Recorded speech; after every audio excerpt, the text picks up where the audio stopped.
All right, this is MTH, book number 8, Midnight on the Moon. Once again, the author of this book, Mary Osborne, please, would you like to send that Jack and Annie to Koreans, land of Korea, the country of Korea, I'm sorry, because we have a 5,000 years history. I'm pretty sure you will find a lot of things about in Korean culture and everything. We have beautiful language, and also we have beautiful people and history.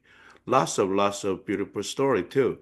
So I want you to write about Korean history.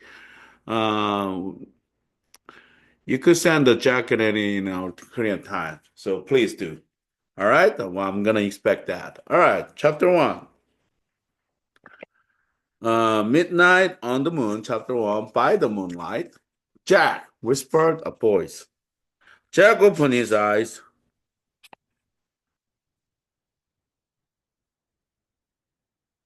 Jack opened his eyes. He saw a figure in the moonlight. Wake up, get dressed. It was his sister Annie. Jack turned on his lamp. He rubbed his eyes.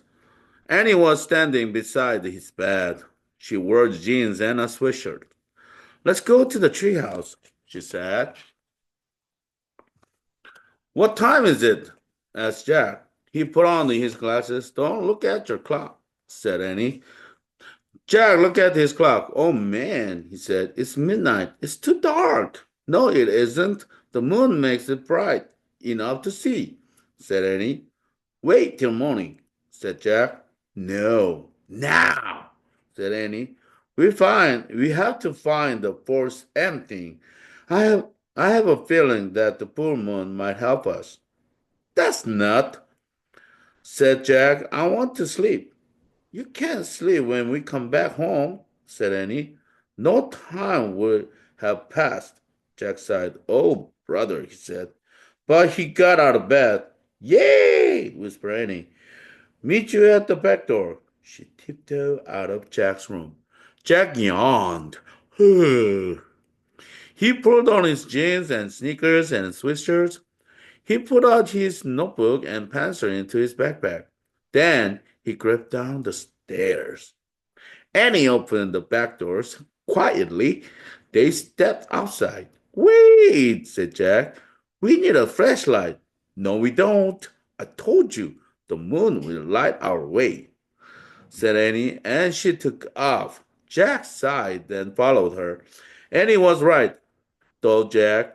The moon was so bright, so he could see his shadow. Everything seemed washed with silver.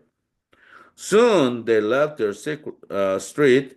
Annie led the way into the Frog Creek woods. It was much darker under the shadow of the trees. Jack looked up, searching for the treehouse. There, she said.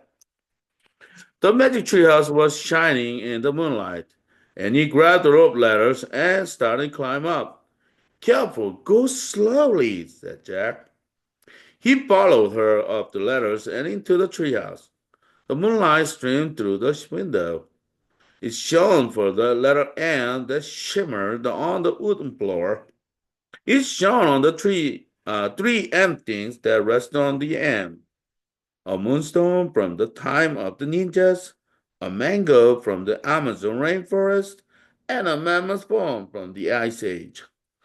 We need just one more M thing, said Annie, to free Morgan from her spell. Scrap! Peanut! said Annie. In the dim lights, Jack saw a tiny mouse. She sat on the open book. You didn't expect to see us this late, did you? Said Annie. She picked up Peanut, and Jack picked up the open book. So where are we going this time? Annie asked him. Jack held the book up to the moonlight. Uh-oh, he said. I knew we should have brought a flashlight. I can't read a thing. He could make out the diagram and shadowy picture, but he couldn't read a word. Look at the cover, said Annie. The letters were bigger on the cover. Jack squinted at them. It called Hello Moon, he said. Annie gasped.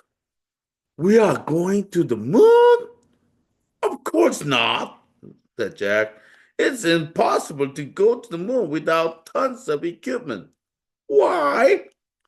There's no air. We couldn't breathe. Not only that, we boil to death if it was a day and freeze to death if it's night. Yike, said Annie. So where do you think we're going? Maybe a place where people train to be an astronaut, said Jack. That sounds neat, said Annie. Yeah, said Jack. He always wanted to meet astronauts and space scientists. So say the wish, said Annie. Jack opened the book again. He pointed to the picture of the dome-shaped structure. I wish we could go there, he said. The wind started to blow. The treehouse started to spin. It spun faster and faster and faster. Then everything was still, absolutely still, as quiet as still as silence could be.